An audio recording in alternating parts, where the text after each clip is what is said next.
Hi, my name is Craig Miller. I'm one of the pioneers and entrepreneurs within the waterbed industry, as well as many others, as well as also my twin brother Curtis. In 1971, both Curtis and I started selling water mattresses at a swap meet. People found it very lucrative. They really liked the product. So business was doing pretty good, just selling a water bladder that's going to lay on the floor without a frame. And so we ended up splitting ourselves up. He went to one swap meet, I went to another swap meet, and business got really, really, really good. And so these people kept asking, they'd like to lay on the product. So Curtis, my twin brother, had a Volkswagen bus, so he took one of the water bladders and filled it up inside the bus and drove it to the swap meet. And people would climb in and out of that bus trying to lay on it and get out. Just a tremendous amount of people went inside that Volkswagen bus and came out really happy with what they were lying on. So with that much of interest, both Curtis and I said, let's open up a retail store.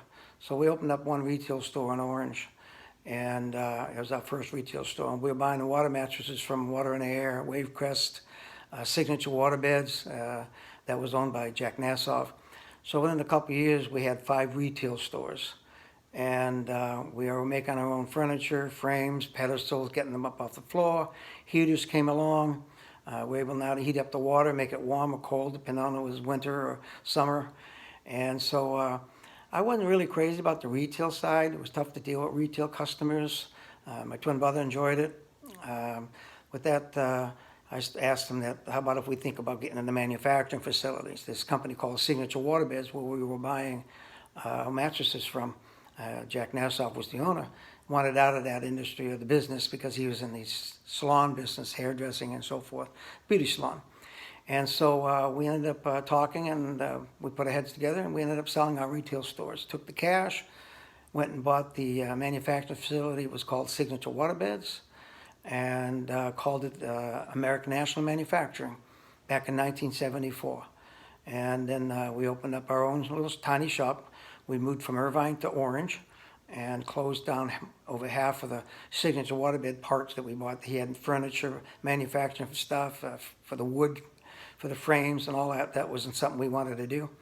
So we ended up selling that off, and then we just moved forward on making the water mattresses of all types, butt seams, lap seams. Some of these little samples right here behind me. My twin brother behind me was very creative in terms of what we need for type of product to meet the demand out there, what the customers were looking for. So he ended up going on the road selling products to smoke shops, head shops, anybody that would like to display a water mattress on their floor. And it just climbed from there. In 1980, the middle of the 80s, we were doing 25,000 water beds a month. And I think the whole industry was about 150,000 water beds and mattresses, not counting the furniture, not counting the heaters, but it was a very lucrative mattress. And then we had trade shows we were going to. We had lots of trade shows across the U.S. And we ended up with furniture and futons and all that fit into that industry. So as time went on, we were trying a tough time finding to sell products at our price points that we had to have. And the imports started in, bringing bladders in and mattresses in. Really made it tough for the industry. So we had to look at a different avenue, what we were going to do, and go look at what industry we could be into. So we ended up looking at the medical side of the industry, where we were able to get in and make air mattresses for long-term care patients, burn patients, convalescence homes, a combination even with water and air and water, or just air. And so it turned out really lucrative for the company, and here it is, 2020. So in 2019, we stopped making water mattresses. And now we're really heavy in the medical side, making medical products for the medical industry. And so it was a good industry. And there are still people right now, companies that are in there manufacturing waterbeds today. And another big guy that's called the Waterbed Doctor. So you Google him, and he still offers water mattresses, and he also takes care of the ones that have been out there. But there's still people who have an interest in water mattresses. There's a big store down in Florida called City Furniture. They want to reinvent the water mattresses as a hybrid, so that it in tunes of a full ticking and cover and so forth. So that they are trying to reborn, you might say, the interest in the water mattresses and bringing it back.